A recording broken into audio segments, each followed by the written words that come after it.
আমাদের গন্তব্য ছিল দিনাজপুর, তবে পথে যেন লোভ সামলাতে পারলাম না। চলে এলাম সেই 10 মাইলের পাখির গোস্তের দোকানে। কোয়েল পাখির সে স্বাদ যেন টানে নিয়ে এলো আমাদের এই দোকানে। সহকর্মী ছোট ভাই আবদুল্লাহ সহ চলে আসলাম সেই দোকানে।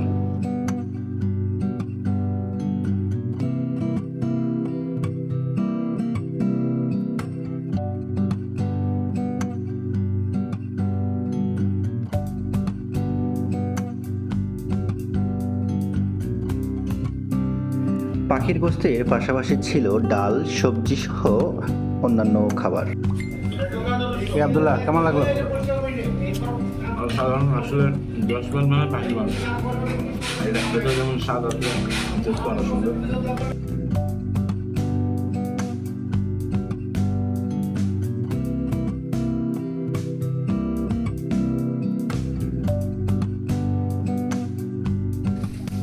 দশ মাইলে আসলে আমার পাখির রোস্টতে ভাত খাওয়া না থাকলে হয়। এই পাখি আছে, খাচ্ছি ভাত খাওয়া আসলো, এই যে পাখির রোস্ট আছে। হ্যাঁ, পাখি যদি না খাই তাহলে 10 মাইলে আসলে লাভ কি? মজাদার খাবার, খাবেন, মজা